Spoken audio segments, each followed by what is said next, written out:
Soma's baking and cooking থেকে সোমা বলছি। আজ আপনাদের সাথে শেয়ার করছি একটা নিরামিষ সবজি। সেটাকে ভাত দিয়েও খাওয়া যেতে পারে, আবার কিন্তু রুটি পরোটা দিয়েও খাওয়া যেতে পারে। চলুন তাহলে দেখে নিই কি কি মশলা ব্যবহার করছি, কি কি সবজি ব্যবহার করছি। এখানে কিছু সবজি কেটে নিয়েছি। আলু দুটো কেটে নিয়েছি এরকম একটু বড় বড় করে, খানিকটা কুমড়ো কেটে নিয়েছি এরকম ডুমো ডুমো করে, আর খানিকটা বিনস কেটে নিয়েছি এরকম টুকরো করে। গ্যাসে একটা কড়াই বসালাম, সরষের তেল দিচ্ছি। তেলটা একটু গরম হওয়া অবধি অপেক্ষা করব। গ্যাসের ফ্লেমটাকে বাড়িয়ে দিলাম। তেলটা গরম হওয়ার পরে 5 ফোড়ন দিলাম হাফ চামচ, হিং দিলাম 1/4 চামচ, একটা কাঁচা লঙ্কা মাথাটা চিড়ে দিয়ে দিলাম। গ্যাসের ফ্লেমটাকে কমিয়ে দিলাম, দিয়ে ফোড়নটাকে ক্র্যাক করিয়ে নিচ্ছি।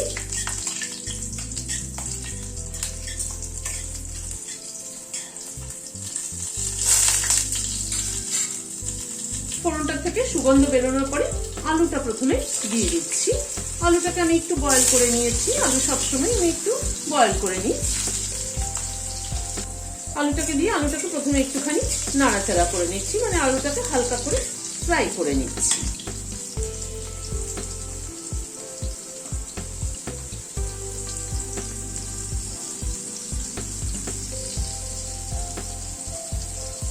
আলুটাকে মিনিট খানেক একটু নাড়াচাড়া করে নিলাম।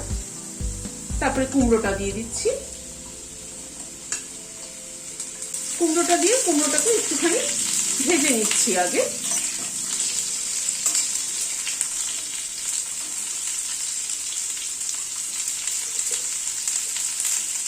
হাফ চামচ নুন দিয়ে দিলাম, অল্প একটু হলুদ দিয়ে দিলাম।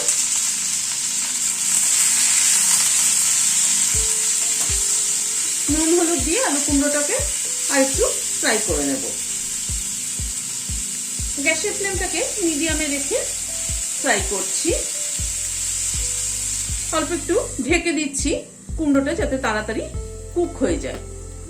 যদিও কুমড়ো খুব তাড়াতাড়ি সফট হয়ে যায়, জাস্ট 2-1 মিনিট একটুখানি ঢেকে রাখলে ভালো মতো কুমড়োটা কুক হবে আর কি। এই 2 মিনিট মতো ঢাকা ছিল, ঢাকাটা খুলছি, কারণ কুমড়ো সেদ্ধ হতে তো খুব একটা সময় লাগে না।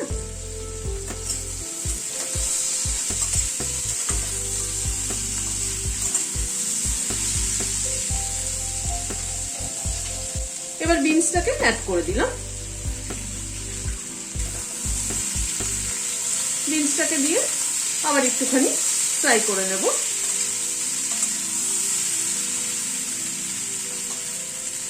আবার একটু ঢেকে দিচ্ছি, গ্যাসের ফ্লেমটাকে মিডিয়ামে রাখছি।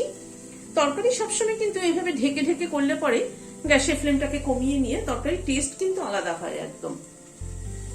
আবারও প্রায় মিনিট 2 মতো ঢাকা ছিল, ঢাকাটা খুললাম।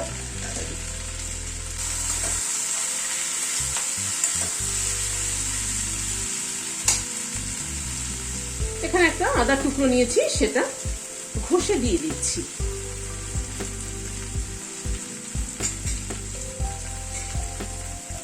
আদা কিন্তু এরকম ইনস্ট্যান্ট ঘষে দিলে পরে তার ফ্লেভারই কিন্তু একদম আলাদা হয়।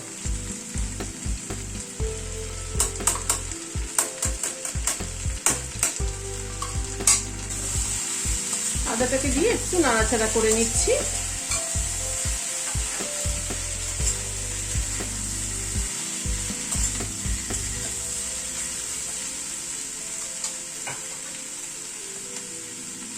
এখানে খানিকটা ছোলা নুন দিয়ে সেদ্ধ করে রেখেছিলাম, সেটা অ্যাড করে দিলাম। খানিকটা নারকেল কোড়া অ্যাড করে দিলাম।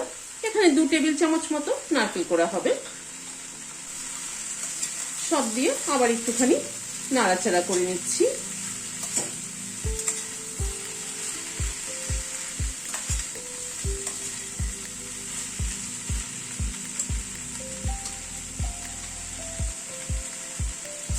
ছোলা আর নারকেলটা দিয়ে একটুখানি নাড়াচাড়া করে নিলাম এই মিনিট খানেক মতো। এখানে 2টো টমেটো কেটে নিয়েছি, সেটা দিয়ে দিলাম। টমেটোটাকে দিয়ে এবার আর একটু কষিয়ে নেব।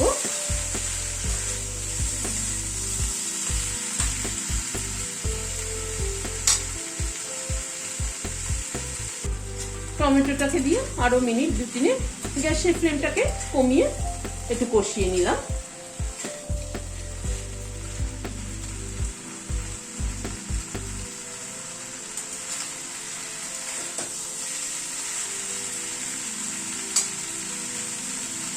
আর একটা কাঁচা লঙ্কা অ্যাড করে দিলাম, হাফ চামচ চিনি দিয়ে দিলাম, ভাজা মশলার গুঁড়ো দিলাম উঁচু উঁচু 1 চামচ।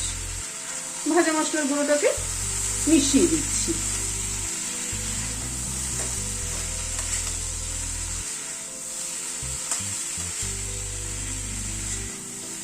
এই ভাজা মশলার গুঁড়োটা কিন্তু বিভিন্ন রেসিপিতেই ব্যবহার করে থাকি। এটা জিরে, ধনে, শুকনো লঙ্কা, তেজপাতা এবং মৌরি সবকিছুকে একসাথে শুকনো তাওয়ার মধ্যে টেলে নিয়ে গুঁড়ো করে রাখি।